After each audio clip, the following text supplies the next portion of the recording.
Hey there, welcome to Motorcycles and Misfits, coming to you live from the Recycle Garage in, I say sunny Santa Cruz, California, because it usually is. Just partially. It is. Hey, Emma, why don't you sing us in? Ooh, a song. I just got a note from Jim. Oh my God. So no, Jim has actually upped his game. He's actually handed me a fairly accurate representation of a willy and testicles in cartoon form, but he's added googly eyes to it, which he really did up the it's a game. cute little willy. Jim, thank you. Oh, cheers. Well, it's actually a game because if you look on the flip side, there's googly eyes with nothing drawn. Oh, I see. So Wow. one's bigger than the other, though. And we can keep rotating. I brought back Oh, a googly eyes. I see. Okay, Googly very eyes good. for everyone. Wow. And it's amazing. I think this beats the record. 30 seconds in and we're off the rails. I don't so. think we actually got on the rails. I think you said the word Emma. Hey everyone, this is Liza. Joining me in the studio today, running the board, it's Stumpy John. Jingle bells, Batman smells, Robin laid an egg. Yeah, you see, we don't sing that in England. It's Jingle Bells, Batman Smells, Robin Flew Away, Oh, and the Batmobile lost the wheel when it landed in the hay. And no, and the Joker got away. No, it's a different version, Liza. It's a different version, and it's a different version. Wow. Yours is a little lamer though. Oh, please. I mean, come on. Robin flew away or Robin well, no, he flew- flew away. I mean, he hasn't got the equipment for laying an egg, has he? And on the he's classic, got the bat on the classy go egg maker. couch tonight. And if you look closely, you might find some feathers on her. It's Quack, Miss Emma. Quack, quack, quack, quack, quack. Hello, darlings. Yeah, so we had free entertainment You at missed the this, Jim. Recycle Oh, Garage gosh. today. Oh, No. And joining us is Naked Jim. Hey, what's up? I'm curious. So we're sitting and it's lunchtime and Liza, God bless her. Oh, that reminds me, I owe you a tenner Okay. for the pasta. So we're all sitting, eating pizza and pasta. And there's feathers raining down on us like from it was above. snowing And I feathers. thought, this is quite interesting. You know, has an angel lost its wings? And we looked up and there's a hawk or some bird of Get paradise out.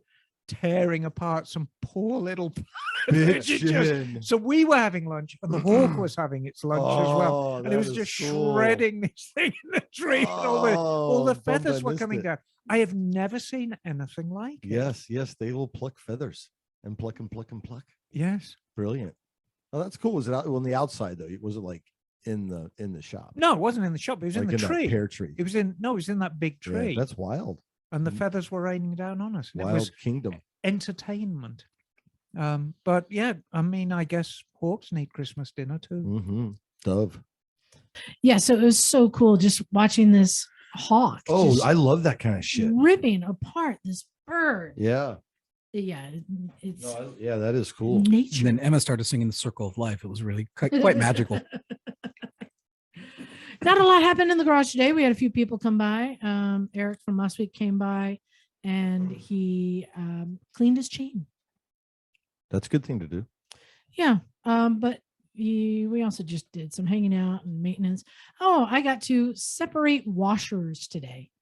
That's one of the downsides of letting people into, use all the stuff in the garage is that I pulled out my box of washers that are size 4 to size half inch, and they were all mixed up and had gravel in all the boxes. So somebody dropped it and just scooped them off the ground and threw them in the box. Yeah. Hey, and joining us, it's Bagel. Hey, Bagel, how Hey, you Bagel. doing? Howdy. Bagel. You getting snow? It's a up little there? chilly out here.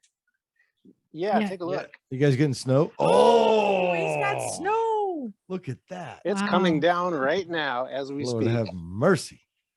That's beautiful. That's awesome. Yep. Really cool. We've gotten probably 4 inches so far.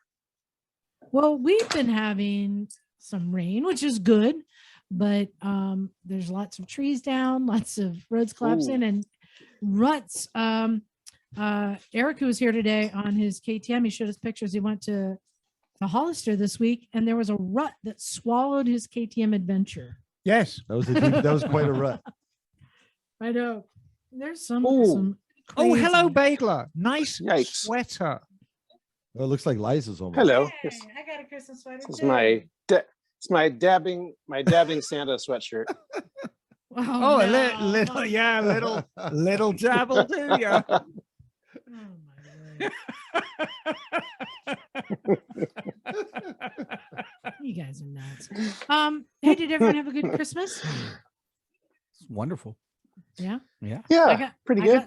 I got Pretty- some pretty socks Fluky. Oh, you got from socks. Jim. Oh, the You gift know, that keeps on Nice. giving. I love socks. In fact, Eric today taught us about some very fine socks. Fine socks. I might have to get them. They're called Possum. Ooh. no, hold on. Perry. No, he said, was it Pearly? Pearly. Yeah, it was Yeah, pearly. pearly, like pearly gates. Pearly. Pearly possum moto socks. Made purely out of possum. Apparently, they are they use possum hair. It's like a cashmere made of possum hair, and they are biker socks. They cost like $58 a pair, but they're the warmest socks you can get For And- possum socks. from Possum. Australia. That is. You ever seen a possum That- crawl out the ass end of a dead deer? Oh no. Yeah. They sound great. You know what? I may have to treat myself. Check it out, Pearly Well, possum socks, I know you like and to they're Wow. they're treat designed yourself, for yeah. bikers. That's cool. Socks are important. I'm a big fan. So I can't get what? the picture of the possum crawling I mean, out. I have questions They're cool. though. I Yes. mean, do they shave the possums? How I'm does this not work? asking questions. I'm not So asking questions. if they do that, then at some job center in Australia, there is an opening for a possum shaver. Oh, yes. And I mean, that would be a Oh, career. Oh, man. That would actually be a career that would require some degree of training. I feel there might, you might be able to go to university to study it. I'm an undergraduate in possum plucking. Yes. Advanced degree in Merkins. And, This and is how do the possums feel about all of this? I don't know. This Well, I'm in Australian trouble with possums, this. I feel, are different to Maybe there's American enough ones. roadkill. Well, Jim got I'm his- sure it beats So it beats being Bagel, roadkill. Bagel, let me bring you up to speed. Yes. Jim has brought to the studio tonight some adhesive know. googly eyes and a Googly eyes, notepad. right. And so he's put googly eyes, and Emma and Jim are passing notes back and forth and drawing characters onto the googly eyes. All right. You like that? I got your distraction right here. Why? Definitely not Why do I one-eyed imagine willies. they're only? Why do I imagine they're only using one googly eye at a time? No, no, Yeah, no, right. there's, I thought about that. Anyways, you're gonna have to edit all this out. Hey, it's Christmas, isn't it? Eh? Hey, okay. Cool, blimey. Hey, another thing that reminded me of, it being winter, it being cold. Eric, who was here, he just left on his KTM, but he has, for warmth, he has hippo hands on his motorcycle. Are you familiar with hippo hands, Jim? I am. Yes. Do you know Yeah. who invented them? Vetter, I believe. That's right. Yeah. Ding ding. Nice. And so I was telling him the history of, how Craig, this is just another thing that Craig Vetter invented. Yeah. And what's fascinating, Craig, if you go to his site, he has a whole page for hippo hands, and he talks about the story of inventing them. And he's got all sorts of great Yeah. pictures. It was cold. No, so he was out on a ride with a bunch of friends, and here's how he invented them. His hands were freezing. He had a down sleeping bag with him, and he was trying to figure out how to wrap the sleeping bag around his hand. So he got duct tape and wrapped the sleeping bag around the handlebars, leaving these little entrance holes to the grips, and got the great idea to create hippo hands, which, Emma, can you describe hippo hands for people who don't know what they are? Hippo hands are I suppose the best way to describe it, it's like a funny little rigid sleeping bag that turns through 90 degrees. Mhm. So It's like a boot. it's slip- like yeah. it is like a boot A slip-in mitten. but that you yeah, like clamp more like on a your mitten. handlebar and you stick your hand in the open end, and it's warm, isn't it? Eh? In fact, in a pinch, I've seen people buy rubber boots and you can cut the toe off. Is that Popeye? No, you cut the toe off and you slide it up over your controls That's a and duct tape Cool. it to your Yeah, bars. I've seen people duct tape, take a milk carton, a gallon milk jug, and cut those up. And oh, do that's that a too. great idea. Yeah, in I fact, like that I was idea. looking at Z Traveler. Was her hands were cold on her Versus, and she went to like Target or something and bought little garbage cans that have the corners, because it's like a little square garbage can. Yeah. And you can cut it and use those corners to fabricate big hand guards Interesting. that you can zip tie on. That's cool. So Nice. it's kind of is fascinating that there's this whole like history of how do you keep your hands warm, and Yeah, then all right. these tricks and hacks. Yeah. I'm curious what other people have discovered. I mean, we have our heated grips, and that usually just does the job. Right. But Emma, have you seen any other hacks for keeping your hands warm? Oh besides yes. milk jugs or Well, no, rubber and I mean boots? it's milk jugs, bleach bottles. It's the same thing. I mean, I used to hang out with a bunch of dispatch riders in England back in the 90s. I mean, in the 80s and 1890s. Cavalry. yes, exactly, Cavalry. the cavalry. But no, you could make a really good living being a document dispatch rider.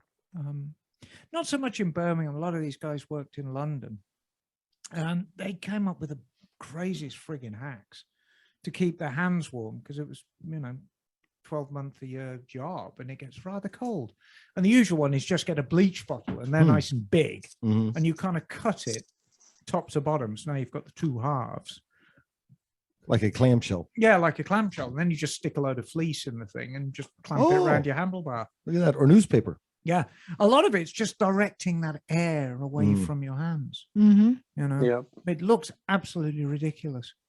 A trick I used to do when I used to ride in Boston is I had a windbreaker that I wore over my jacket, like a big oversized windbreaker, and the sleeves were long enough I could pull them down over and around my hands Yes. on the grip. Nice. Perfect.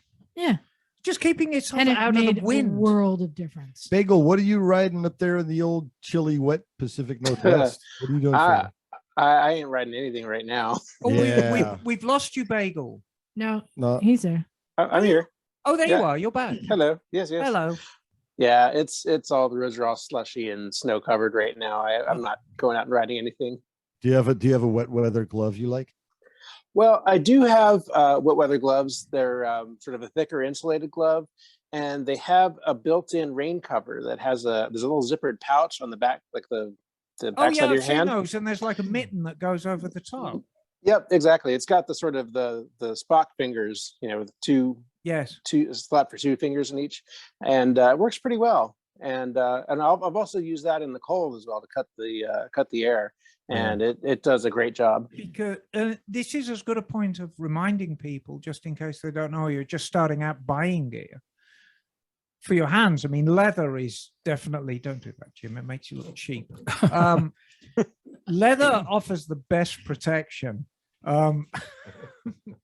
But you really have to get very creative to get leather to be waterproof. So the ideal is leather for protection and then something waterproof that goes over the top. Yeah, I had Yeah. something that I forgot about. I heard it from someone on the podcast, but I think it's Touratech makes them. And I used them a couple of winters ago when I was riding a lot in the rain, and they're basically waterproof mittens. But I think they're from Touratech. They were pretty cheap, and just put them over your regular gloves, and they were great, but very simple. They were Well, simple. You know what used to be more common, I think, and I'm sure you've seen it, how they have the little rain mitten there's a zipper cuff. Yes. Yeah, And there's that's a what I was little- talking about. Yeah, That's what the Bagel was just pouch, saying. yeah. Yeah. You pull Yeah. it up over. I remember, God, it's been years since I've had something like that. Mhm. Well, I think that hippo hands is very similar to a headlight modulator in that it is a great item and it does a good job, but it's so goofy looking, most people don't want to use it. I don't know if Yeah, you're somewhere where there it's is that that. cold. I think Right? you're Yeah, it down. doesn't with even the matter at cold that one. point. just hang on, because I think in a lot of ways we're seeing this thing out of context. If you look, you like that, Jim? Oh, geez, I just saw. So now I got a googly-eyed octopus, but he has 9 arms. Okay. I'm sorry. No, but you, it's you two are the as worst. the inventor of the hippo hands, you know, he made them so you could build them in with the windjammer fairing, Mhm. and it looked a little less goofy when it's bolted in that giant fairing, I guess. Yeah. Well, you know, when I Yeah. see people using them, they're usually like in these crazy cold places, Yeah. and you're like, "Good Lord!" Right. You know, where you're like snowmobiles. that, yeah, or just like people, Yeah. you know, riding bikes in the snow, you know, down in Alaska or wherever, and you're Yeah, like, but they're yeah, but that's that kind of stuff is really popular in Europe too, because especially on scooters, you know, they ride them year round a lot of places, and you know, it's a great way to stay warm. Yeah, but that's why I say, like, with hippo hands, like I said, the headlight modulator, I'm gonna have to keep thinking there are things, there are inventions, there are accessories, there are components to motorcycles that aren't commonly in use. Sometimes it's because they're just goofy looking, or maybe they're too expensive, but they're good thing that does a good job. well, But you know, it ties into the next subject I wanted to bring in, because you know, a conversation I was having with Emma years ago. I saw some video. I think it was some video, and they were talking about the best suspension Oh yeah. front end you can put on a motorcycle. And at the time, I don't remember if it was Bimota or was it the Gurney. Did the Gurney have this front end? Yes, I think I so. think it was the Gurney. I think it was Dan Gurney talking about it doesn't make sense. All these front ends that we use, they're made to take the impact Right. and then it sends it right up into the chassis. So you have to come up with a very good suspension Right. to combat that, right? Yes. But if you have what's called a hub center, Well, you what's know, it called again? yeah, I mean, the hub center is a type of it, yes, but a hub center If you steering. With if a- you have is that what was on the gurney bike? yeah, if you have a front end suspension that comes out from the bottom of the frame and comes out forward, now it is absorbing the shock without transferring any of it to the chassis, right, right? right. It's like, just think like a fork that's pivoting on its if own. you want to see an example of this, the easiest one is the Bimota Yeah. Tessie. Yeah. So you can also, Bimota Hub Center, there's a broken down diagram to show. So As opposed to a broken down misfit like no, me. it's like, and so I always remember, like, well, wait a minute. right. It's like If- a rear shock. If that, Yes, yes, it's like a swing arm. It's Yeah, like it's a like a swing swing arm on the front. Okay. Well, And I'm like, if that is the best kind of front end you can have, then why aren't Ooh, more there's- people using it? There's a lot of reasons for that. There are So- reasons. So I asked Emma, let's talk about front ends, because even on most of our bikes where we have, regular forks, where you have the larger tube down at the bottom and the smaller tube at the top, and then they have inverted forks. Why? That's a very good reason. You for know? And what about Springer and Girder and what are the BMW, what's that The called? Paralever? No. that. Telelever. Telelever. That's it, Telelever. yeah. So it just made me think, well, wait a minute. There's a lot of different front ends. Let's talk about why. Bagel, are Vespas, are they telelever? No, they're leading link, Leading single-sided. single-sided. Or I'm sorry, no, trailing link. A single-sided. trailing link, Trailing. yeah. Yeah, Okay. yeah. My bad. So all of those matter. I wanted to get into a little bit because we were talking about we're saying three main functions of the front end. Yes. Okay. The first to be a shock absorber, impact, right? Yes. The second is for steering. Yes. And then the third is braking. Yes. One, two, three. Many choppers don't only have two. And then you have front ends, like on my Springer front end, it was offset. And even though it was great at shock absorbing, it was Yes. horrible for steering. Yes. Right. Right. So Emma, let's talk about, are there any types of front end systems that I didn't mention yet? Well, I mean, we could talk about this all night because people have come up with some really wild and wacky ideas over the years. So let's talk about the most common ones. And the most common front end in use right now is telescopic, and there's a lot of advantages with a telescopic front end. There's a huge amount of disadvantages, but that's the one we're kind of stuck with. So I'll leave that one to last. What we really have is the development of the motorcycle from the bicycle. The earliest motorcycles were designed from bicycles because it's quite obvious that bicycles predate motorcycles by how many 100 years. And there's a lot of characteristics that are the same. So if we look at bicycle design, we look at the front end of a bicycle, the pivot point is high on the frame. And then the forks extend down, support the wheel, and then the handlebars are attached to it. And that's basically what we were stuck with. Now, the English manufacturers tended to favor what was called a girder fork. And a girder fork was a pair of yokes that were either side of the steering bearing at the top of the frame. And then there were two links on either side, which supported this parallelogram shaped structure, which went all the way from the top to the wheel axle. And the whole thing moved up and down. It was immensely rigid. It was very, very strong. It was very stable. The disadvantage was it was heavy and it was all unsprung weight. And we need to talk a little bit about unsprung weight and what it is and why it's a disadvantage. Unsprung weight is basically the mass of the object that goes up and down with the bumps on the road. So if you hit a bump, what's going up and down? So let's consider a modern bike. What's going up and down is the tire and wheel itself, the discs, the calipers, and the lower part of the fork, whether they're upside down forks or regular forks, and probably the fender as well. If that is very, very heavy and you're moving a great mass up and down, you really need to beef up the suspension a great deal to compensate for it. And it has very, very detrimental effects on the handling because you have this great mass going up and down and you've got to compensate for that. Front ends needed to be huge. And so what we did was we got away from heavy steel wheels with spokes and now aluminum wheels. You've got thin rotors, you've got lightweight calipers, lightweight forks, and it's really, really helped the situation. The biggest issue with girder forks was they were very, very heavy. Unsprung weight, they were great for sidecar rigs, but for solo rigs, not so good. Americans tended to favor the Springer front end. Mm-hmm. And the Springer front end was similar to the girder, but instead of having a whole structure that moved up and down, you have one set of, for want of a better term, rods in front of the other.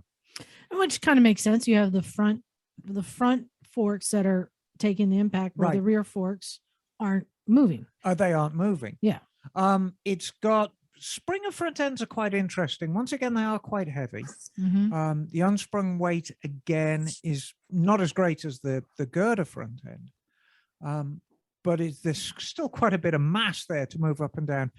But it does have some anti-dive characteristics depending on how you mount the front brake.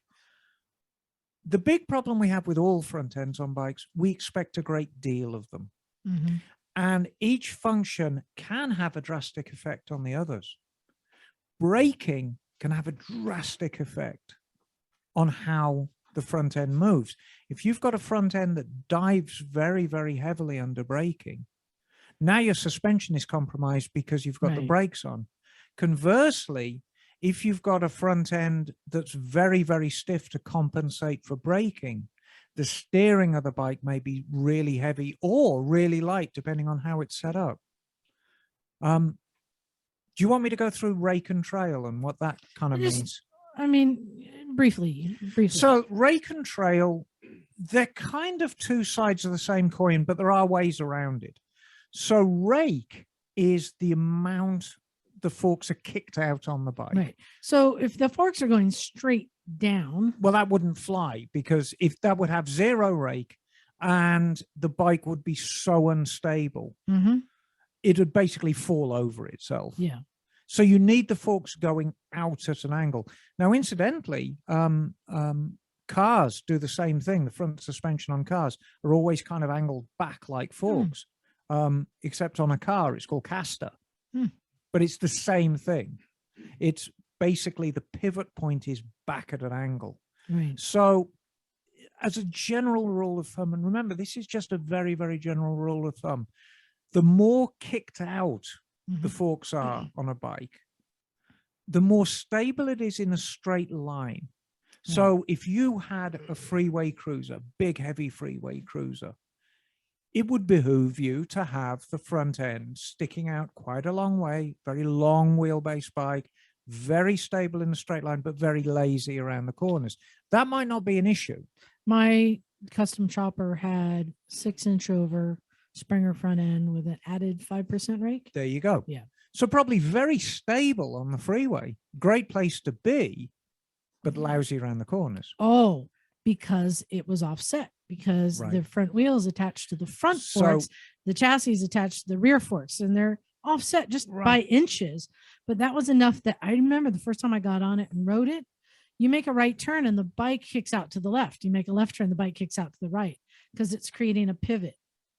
Does that make sense? What? Very strange. Yeah. So the rake is the amount the forks are kicked out on the bike, and that's expressed in degrees. The trail is kind of the same side of the coin. And the best way to describe the trail is the forks are kicked out at an angle.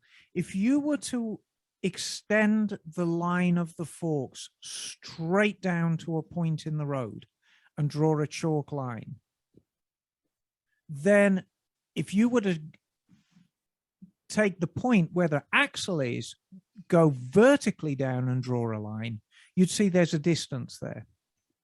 And that's the trail. It's the imaginary line versus where the actual axle is. A very, very loose analogy is when you push a shopping cart and it's got the caster wheels on it, they always kind of turn backwards. That's kind of a trail. Rake and trail. And so the longer, the further forward your forks are kicked out, the greater the trail will be. And the greater the trail is, the lazier the handling of the bike gets. Now, so we've got the forks, the front end of the bike, doing three things: braking, steering, suspension. I was going to say, and also on a Springer, it doesn't really have a damper built into it. Well, no, you can build a damper into it at the top, but it is a bit having springy. this additional weight at the top, right on the crown of the steering, is not ideal. Yeah. Also, girders had damping built in, but they weren't damping like you think. It was damping in terms of the disc, and where the forks pivoted around their arms, there'd be a large disc that was made out of brake pad material, just a circular disc, and there'd be a metal plate on either side with a wheel that you spin down on it, and that would damp the forks. Very rudimentary, but effective. So let's get to telescoping, which is the most common, and upside down. Why upside down? Okay, upside down is very, very simple. If we consider a conventional fork, the diameter of the parts that carry the brake caliper, the wheel axle, the fender mounts, a larger diameter because they're sliding over the tubes, which we call the stanchions in England. The stanchions are the parts that actually bolt to the frame via the triple trees, which we call the yokes in England, or the bridge. If you flip it upside down, the larger diameter part, the stronger part, is actually in the clamps, in the yokes triple trees, bridges, whatever you want to call them. It's a far more rigid affair. Also, especially with the newer lighter weight steel, the unsprung weight can be less because now the axle and the caliper mounts are on the stanchions. And yes, you'd say, well, they're made out of steel. How can they be lighter than the aluminum? Well, you'd be surprised. They sometimes they can get very, very light. So you have a number of advantages. You have a far more rigid setup. You can have these giant triple trees that don't allow any flex. You can have less unsprung weight, and altogether, it's a far more rigid setup. So you're going to say to me, why don't all bikes have it? Yeah. Well, Why don't all bikes have it? there is a problem with real estate, because if you've got all this mass up top, you tend to find that bikes with upside down forks, especially ones with a full fairing, haven't got a massive range of movement in the steering. And if that's the case, you might not get the turning characteristics you want, because whether you like it or not, you're going to need to have to turn the handlebars. Manufacturing costs come into it as well. It's upside down forks have their place, just as conventional forks have their place. They can, surprisingly enough, be a little more fragile. They can be a little more prone to blown forks upside down, just because of the way they carry their oil. So advantages, disadvantages. I do notice in a lot of the builds that you do, I'm thinking of Tubbo and the Guzzi and others, you always seem to switch out the front end. You always go to switch out the forks. Well, I do, because generally we've talked many, many times about where manufacturers are going to cut costs, and they will always cut costs on suspension. So the cheapest component of most bikes that you buy is going to be the suspension, because there's nowhere else really to cut costs. So it's an easy upgrade. In the case of Tubbo, I went for a far bigger than original, because remember, Tubbo's a 1976 bike. So the original front forks on that bike were about the size of your pinky finger. And you do like a tougher stance. And too, I like a big burly front end. Yeah. You know, I like the very, very forward you design do. bikes. Yeah, you do. Yes. But do you typically you get like Japanese sport bikes, don't you? Now Yeah. for front ends, yeah. Yeah. But Yeah. none of my bikes have upside down forks on them. Well, and part of the problem there is that the part you need to keep cleanest is now closest to the road. Right? Because you need that to stay clean, because the seals are going up and down over it, and that's why a lot of our dirt bikes have the big shields on them, where you see like flat tractors, stuff like that. And you know, in terms of manufacturing, now you've got a chrome tube, and you've got to figure out some way you're going to attach wheel axle, calipers, fender mounts on the bottom of this tube. And usually it's a two-piece affair. You have a steel tube with a cast or a forged aluminum piece that is somehow attached on the end, and that serves as a mount for all your gubbins that's going to go on. I like upside down front ends. I seem to gravitate away from them on my builds though.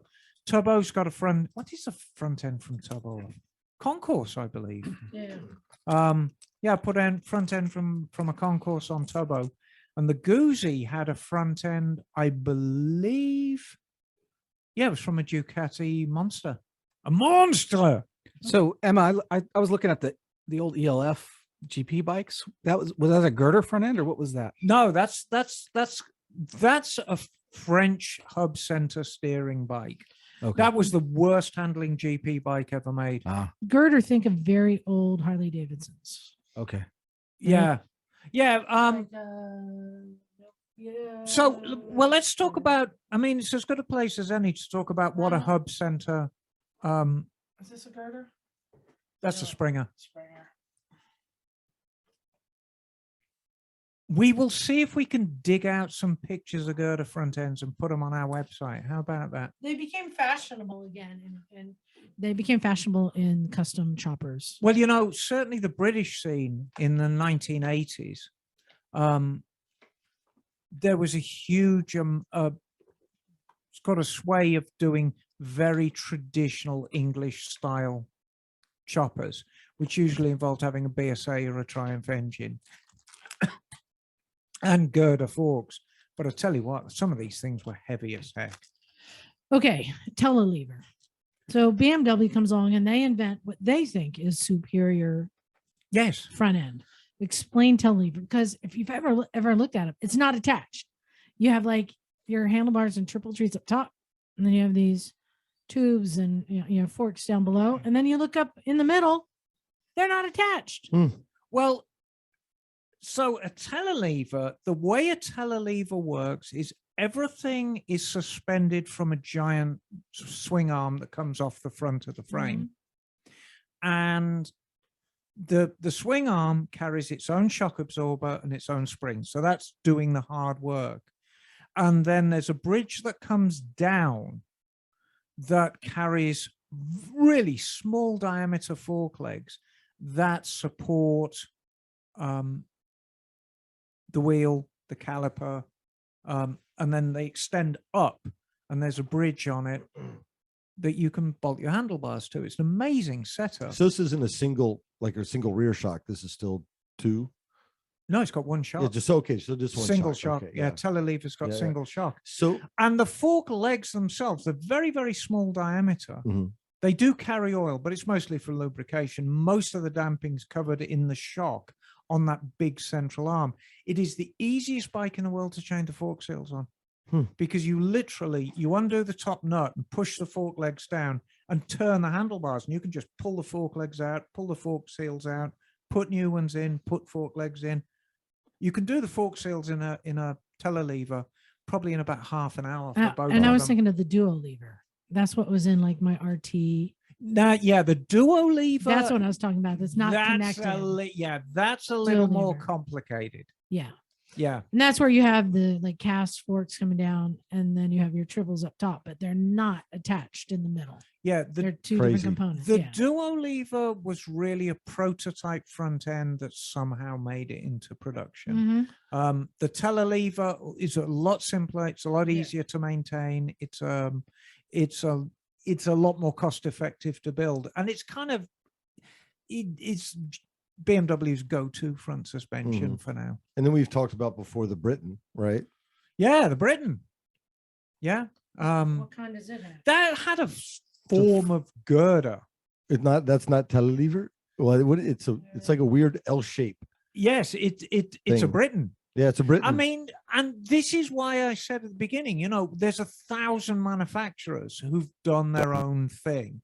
The Britain, I think, had unequal length wishbones on it, if I remember right. It was a very much a one-off.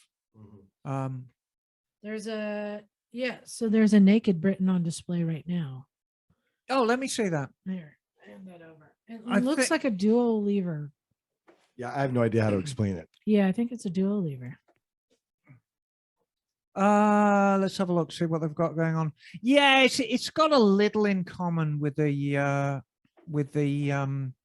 BMW setup. It's kind of a one-off. It's got elements of a girder system on it. It pivots about there's a pivot at the back and there's a pivot at the top. So basically what you can't actually see, there are wishbones on it. And there's a wishbone right above the exhaust system. There's a wishbone at the top of the crown.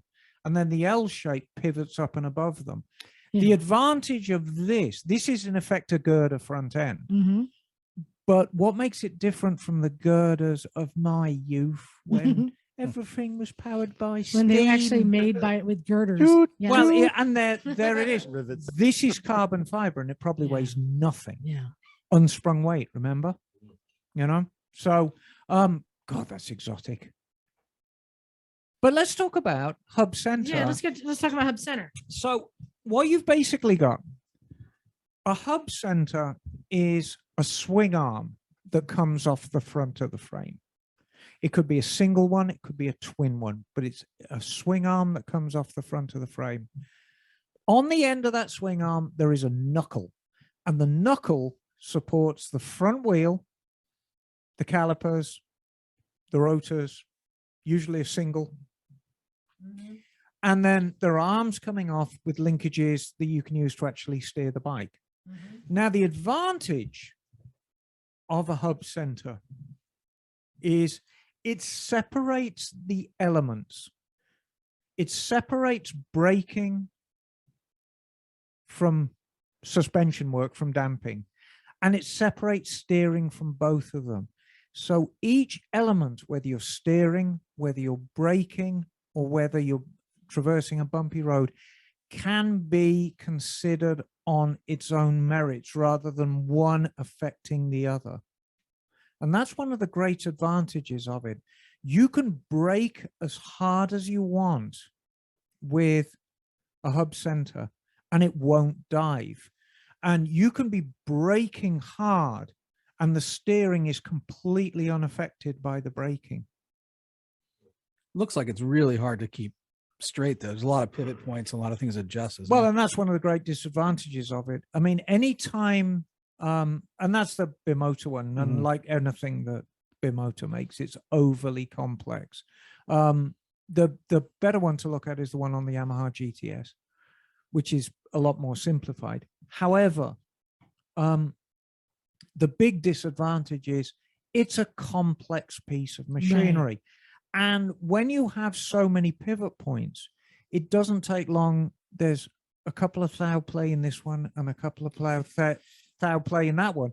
And it gets really baggy. Well, let's go very, back very to the quickly. 3 major functions that a front end needs to do. Steering. So the first being absorbing shock. Right. So let's- this one, check. Yes. It does really good. The third being braking.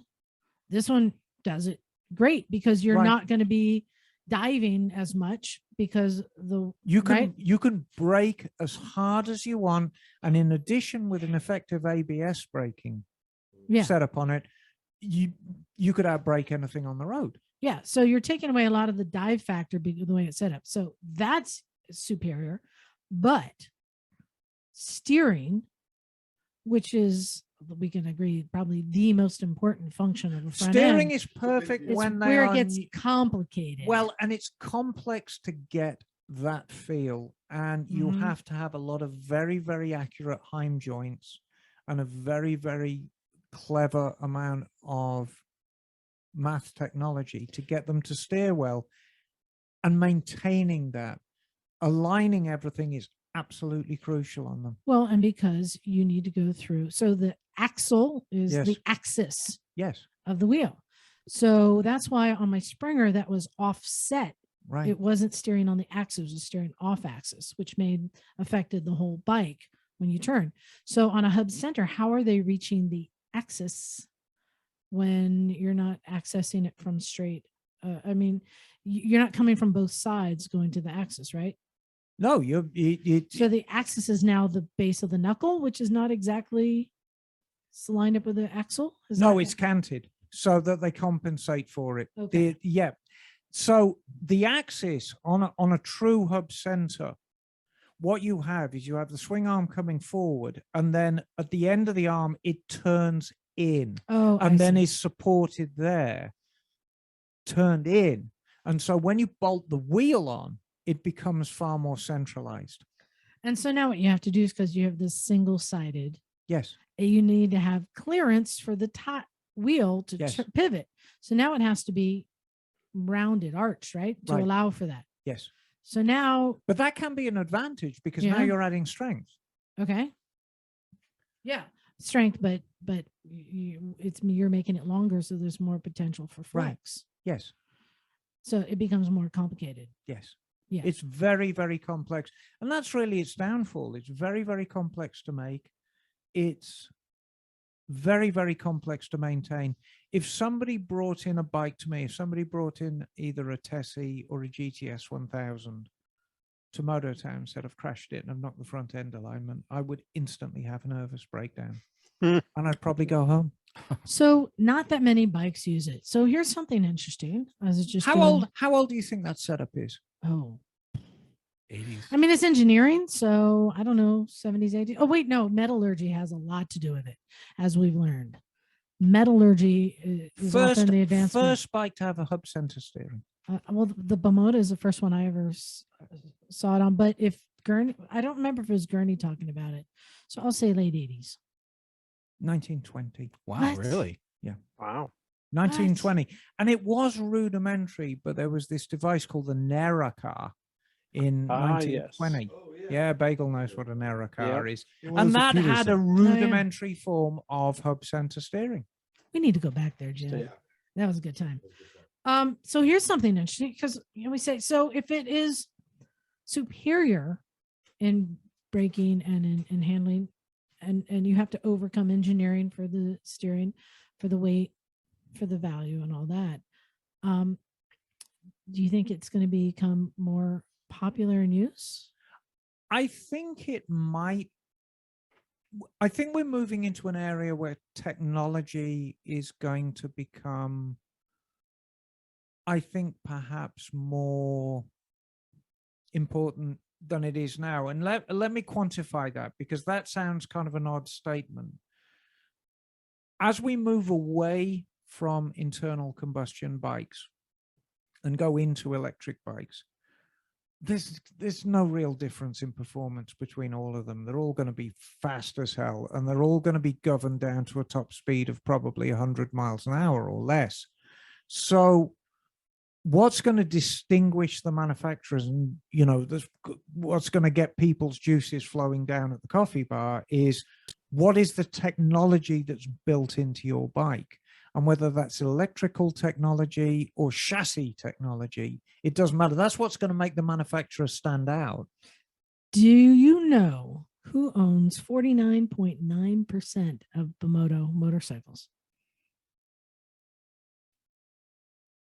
No. Kawasaki Heavy Industries. Well, Wow. And did you know that last year Kawasaki filed a patent for their own hub center steering system? Hmm. Yes. They show some plans for a very simple hub center steering system. and this is why I think, I mean, you're going to have Kawasaki, Honda, Suzuki, Yamaha, all with electric propulsion, and all the flagship bikes are going to perform about the same. So how are we going to distinguish them? How are we going to say, aside from the fact that, yes, that one's, obviously Suzuki, that one's obviously Yamaha. So we're going to see a lot more interesting technology in chassis, in electrical, in just things that are really going to distinguish them. Well, I hadn't thought about it, but the few times we've seen the electric bikes in the dirt perform, and I assume it translates to street as well, it's all about traction, right? And the big part of traction is going to be suspension. I hadn't really thought about it, but you would imagine maybe that's where, the new bling comes from, is how do you keep the wheel connected to the ground with those quick electric motors? Right. Yeah. When the BMW, the thousands first came out, everyone was like, this thing is just amazing, because the technology was based on not only has it got 200 horsepower, but it was all this amazing technology to be able to use it. And so I definitely think that's the direction these things are going to go in. Now, the current model GP bikes, they're mostly conventional forks, right? Or upside down forks. Is that correct? Or is anybody running? Telescoping. Yeah. Yeah, telescopic. Yeah. Well, there are a great many advantages. I mean, I don't want anyone to think that we're getting short shrift. Telescopic forks are very, very simple in design. They're very strong. They're very, very easy to tune. And they're very easy to tune trackside. Mhm. And that's an important thing, Mhm. because if you're out on a race day and you want to stiffen up your suspension, oftentimes, a few flicks of the wrist with a wrench and a screwdriver work, and you've stiffened up the front end. It's that quick. Yeah. It's very, very easy to tune a telescopic front end. And you're going to be at a disadvantage if you have a bike that takes hours to set up the front end. And Right. As with Exactly. And in a longer race, if you get anywhere on those components at all and it starts steering peculiarly, that super high-tech front end can actually become a disadvantage. Yeah. And that elf that you were talking about, John, I mean, that thing was an absolute terror. When it was good, but more often than not, it was throwing its riders off with all kinds of abandon. I have a question. Looking at the new bikes coming out, because I might be in the market for a street bike in the next year. Imagine that. Well, the technology, right? EBS. I would not mind having EBS. But what about the new electronic adjustable suspensions? The ones with the wire going into the top. Is that money well spent, or does it pin? Yeah, what do you like? I mean, it's quite established technology. It's all magnetic. So basically, the way it works is you have an electromagnet in the damping itself, and when you flick the switch, the magnet moves, restricts the amount of movement the oil can have within the fork, and either stiffens it up or lightens it. It's very established technology. Yeah, I think that's money well spent. Yeah, and we didn't even get into like Honda's anti-dive system. I mean, you could really deep dive. Oh no, and I mean, it's all since the beginning of time. Manufacturers have tried to separate the big three: braking, steering, suspension work, right, and make each one function completely independently of the other one. The only suspension setup that truly does that is the hub center. In the 80s, Honda really dove deep into anti-dive, and they came up with all these incredible creations, some of which worked, some of which didn't.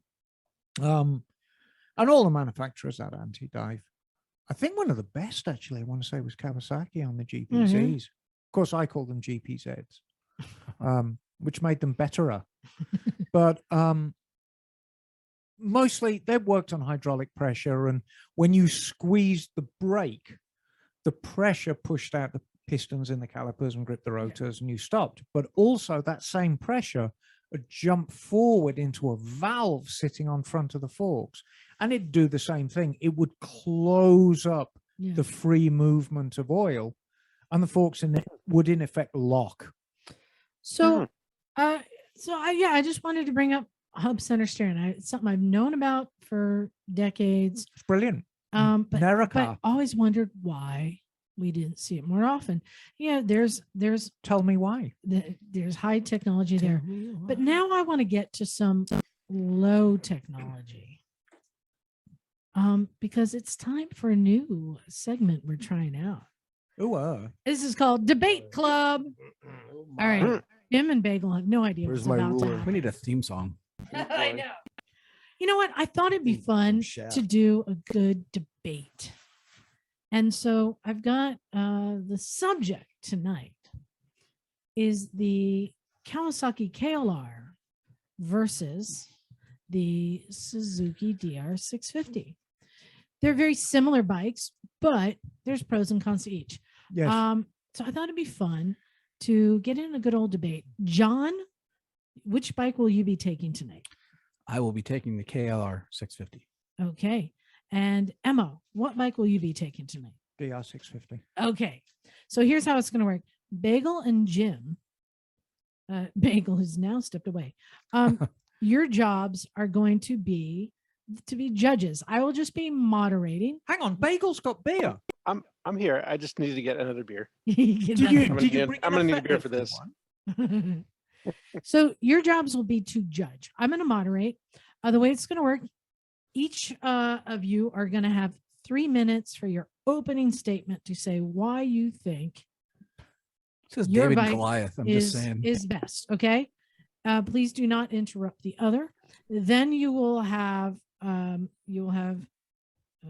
what I say, like 60 seconds to respond with what's the word? Comebacks. Rebuttal. For your rebuttal, we'll go back and forth a few times, and then I will give Jim and Bagel some opportunities to ask some questions, and then Jim and Bagel will decide who is the winner of the debate. Does that sound good? Yeah. Everyone understand? I should get some sort of a handicap on this because I have to go against Emma. Oh, John. How about this?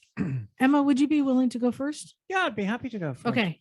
You don't have to use the whole 3 minutes. I'm going to give you 3 minutes. Are you ready to go? Yes. And begin. Okay. So what we're dealing with here is we're dealing with two very similar bikes.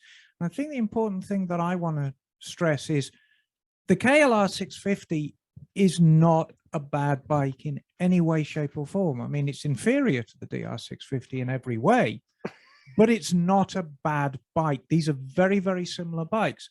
My job is just going to be pointing out the differences that I think make the DR650 a better bike. It's a simpler bike. The KLR is water cooled for a start. The carburation is vague to say the least. It produces less horsepower. It produces less torque. It's 50 pounds heavier. It's an older design. It's a way older design. And I hear everyone say, well, just hang on a minute. The DR has been going since the 80s, and it has, but it did have a major revamp about 25 years ago.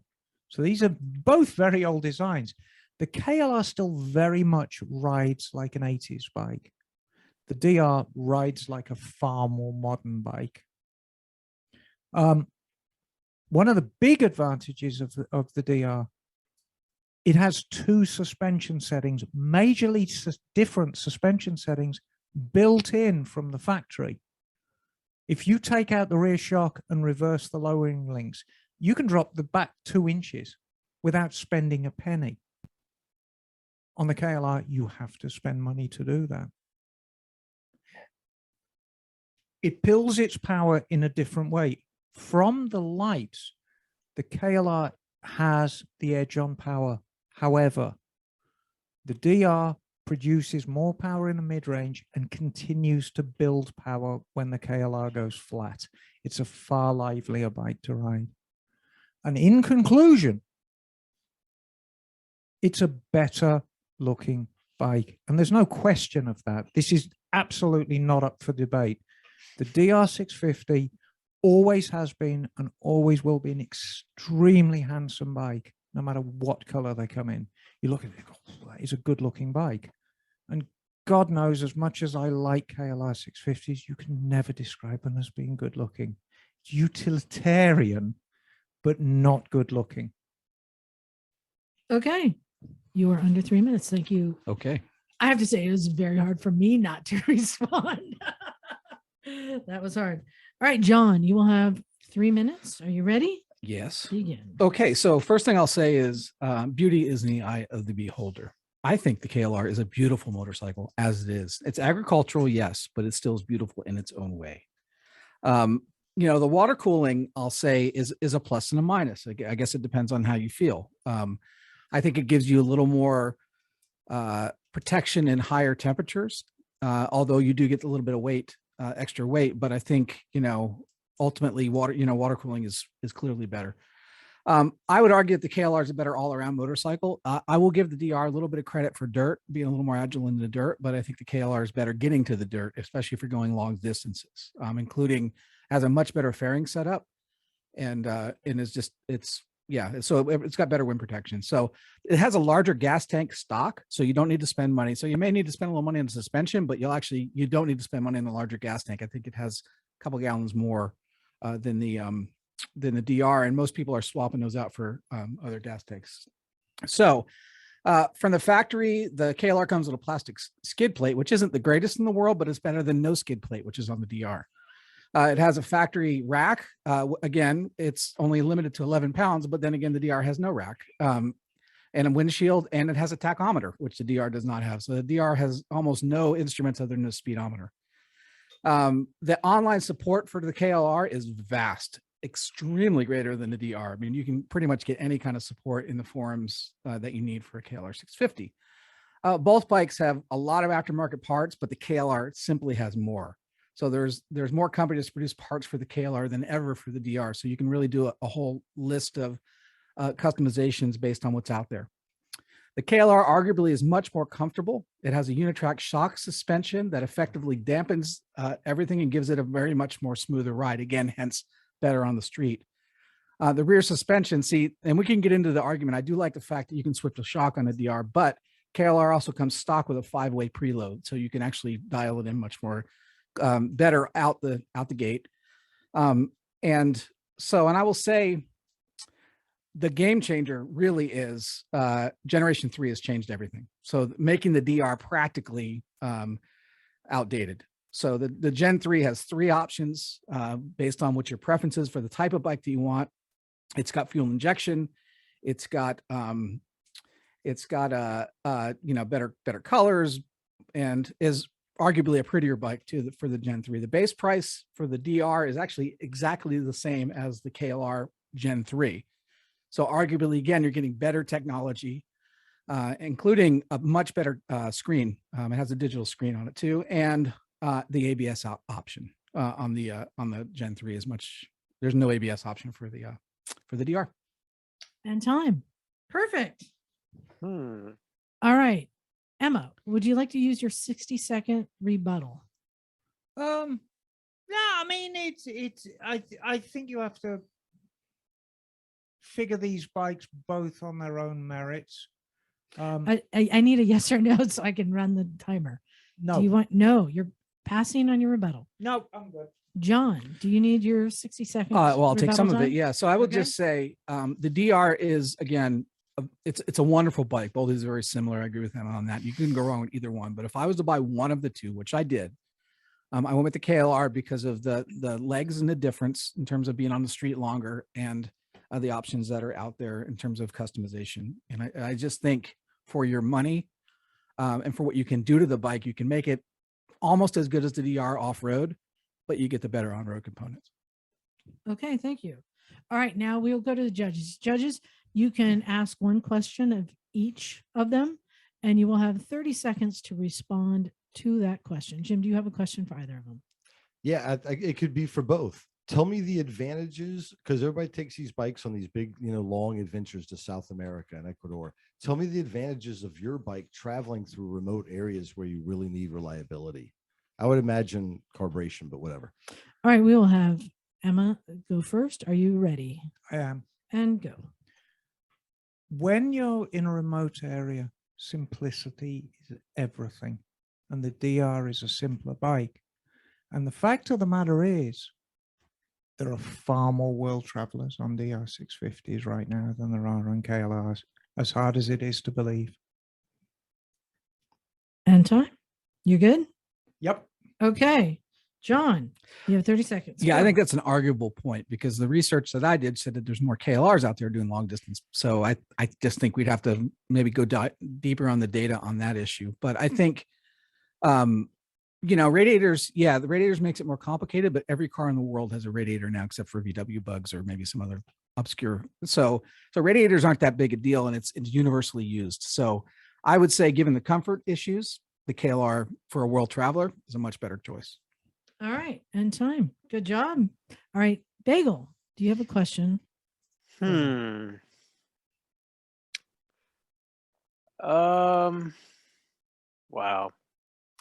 This is tough. I'm not really a motorcycle rider, so I'm a little unsure what to ask, but what's the top speed of each motorcycle? I don't know if you want to know the top speed on either one of these.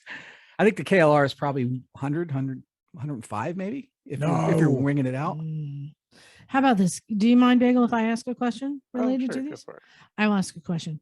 The reason that these bikes are really created is that they can do street Yes. and dirt. Can you please tell me how well they function in street versus dirt? And John, you will start on Yeah, this thank one. you. Okay. Well, I mentioned it earlier. They had the KLR has a fairing, and has a suspension that you can out the gate you can adjust to go softer or harder depending on how you want to do it. And the rear end, the unitrack suspension actually makes it a little smoother and easier to ride on the street. And the dirt, you have 10 seconds. Oh yeah, the dirt. Well, You know, DR has the edge in the dirt 100%. I'll say that. But again, not as much to, I think most of us aren't riding 100% in the dirt. Yeah. Thank you. All right, Emma, street versus dirt for your bike. How does it compare? Well, once again, the DR is the lighter bike. It's a far more agile bike. It's way ahead of the KLR in the dirt. And having done some miles on the street, they are very, very stable on the street. It's 5-way adjustment on the rear shock, exactly the same as the KLR. No adjustment on the front, but it's a burly front end. It doesn't need it. Okay, thank you very much. Judge, you have one more question? I do, and I Okay. think again it can be asked to both people. Help me understand, and I'm not picking on it, but the KLR has this image of the dad magnet bike, but the DR doesn't have that image. Maybe you both could speak to like why does the KLR have that stigma? You know, back to the Jocelyn Snow comment. KLR is a great bike. I've ridden yours in Hollister. Yeah. It's a great dirt bike. I dig it. Don't take it the wrong way, but All right, Emma, do you have a response for this? You know, and I don't. I mean, it's just the truth is some bikes are very, very cool and some bikes ain't. And there's no real reason for it, but rightly or wrongly, the KLR just ain't cool. And the DRR is. And I'm not saying for a moment that's fair, but that's kind of how it is. It might be, I think, that the DR makes a better super motard. Okay, stop. Can I ask a question? Well, I didn't Oh get a wait, chance to John. respond John then, gets so. to respond to that. Yeah. You know, I think the milk crate has done a horrible disservice to the KLR. So if you take away the milk crate issues, I think you know you lose some of the dad factor. Okay. All right, and we'll do one final question from Bagel. Bagel, what is your question? Yes. So maybe a more important question to ask is what is the weight of each of these bikes? How do they compare weight wise? It's hard to say. Well, there's Okay, hold there's on. 3 weights John- for Gen 1, 2, and 3 on the so- KLR. So that makes it a little funky. John, do you have your answer prepared? Yeah, there's 3 different weights, so it's hard to say. What is the weight of the current Gen 3 or the Gen 2 that you ride? It's about 50 pounds heavier than the DR. Okay. Okay. Emma, do you need to answer about the weight? It's 50 pounds lighter than the KLR. What do you need to know? It's when you ride the 2, it actually transcends the 50 pounds. The DR is a way more agile bike. It's like you're sitting on a racehorse versus some clumpy old Clydesdale. They're that different. for some reason we were in the wait. you And and your time. rules. Okay. Weren't we in the car with Phil at AMA years Yes. Oh, ago? And you were talking about they made a DRZ650. Yes. What a bike that would be. Yes. Okay. Judges, you now have to decide based upon our contestants here, which is the superior bike? I have one final question, and it's a one-word answer. Okay. If we know where are the bikes made, where they manufactured. I think the KLRs are made in Thailand now. Still Japan. Always have been, always will be. It's a flagship model. Okay. Jim, have you made up your mind? Yes. And who has won the debate to you? Well, I don't know how we define win. I think they're all winners here. There are no Oh, losers gosh. here. at the Which Recycle is the Garage. superior bike? Well, again, I think it gets back to what makes you feel good when you throw a leg over it. That's what it is. I mean, for me, my personal preference, and I'm biased because I've owned a DR350 and I loved it till Mhm. I killed it. But I think the DR, I think for me, carburation would be something to consider. And is it better to go from sea level to 20,000 feet with a carbureted bike? The new ones don't have carburetors. Okay, I need the judges Yeah, not to anyway. give a speech. Oh, sorry. I get excited. Talk about motorcycles. I know. Bagel, have you decided, according to Yes. the contestants, what is a superior bike? And if there is a tie, I will be the tiebreaker. No, I too have been sold on the DR. Oh, It's made in Japan. That's kind of one of the Well, what did it for me is the fact that it's lighter and simpler. Mm. As somebody who has traveled long distances on bikes, of many types, there are with more complex bikes, there are more possibilities of things to break and problems to have on the road. And having something that's simple and reliable is really, that's a valuable thing to have when you have only yourself to rely on. So, you know, that's one of the things that sold it for me. Plus the fact that it's lighter. And Emma's saying that it's been updated with better handling. 25 years ago. Well, 25 years ago. it's been updated. KLR was updated last year. Okay. Well, I say this not having ridden either one of them. Yes, I So understand. Well, and Emma, you've ridden neither of them in the dirt, correct? No, because, you know, generally I'm not a dirt rider. Right. That's not my, and it's interesting that of the two, I would far favor a DR650, even though my natural habitat is not really in the dirt, even though it's a far superior dirt weapon.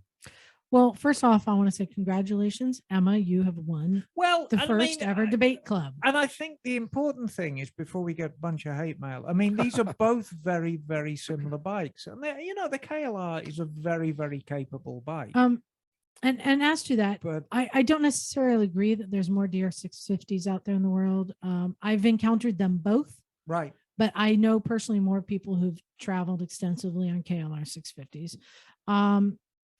I have to say, though, I mean, I love the KLR for all the reasons. It's just, you know, it's like the mutt, you know, but it's just fun. And I like the styling better. But I have to say, I've been seeing people riding the other week. We had some people on the ride on the DR650, and I was impressed with how narrow it was compared to the KLR650, which has those giant plastics.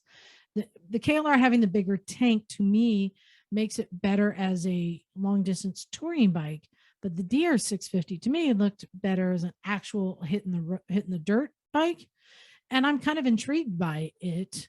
And I'm also kind of feeling like maybe it's time to sell the KLR and try a DR650, because that's what we love to do. We love to experience bikes and to try them. Here's a top tip for anybody who owns either of these bikes, and it's worth noting they're both exactly the same in this respect. They're both capable of enormous mileages. One of the few medium capacity bikes, and both of them can go way over 100,000 miles, but you have to look after them. And both of them are greedy with oil, and both of them need regular oil changes. Any big singles like that, the oil pump's a great deal away from the great distance away from the greediest part of the engine, the camshaft. So regular oil changes, very, very good quality oil, and keep on top of the valve clearances. And they're both capable of monster mileages. I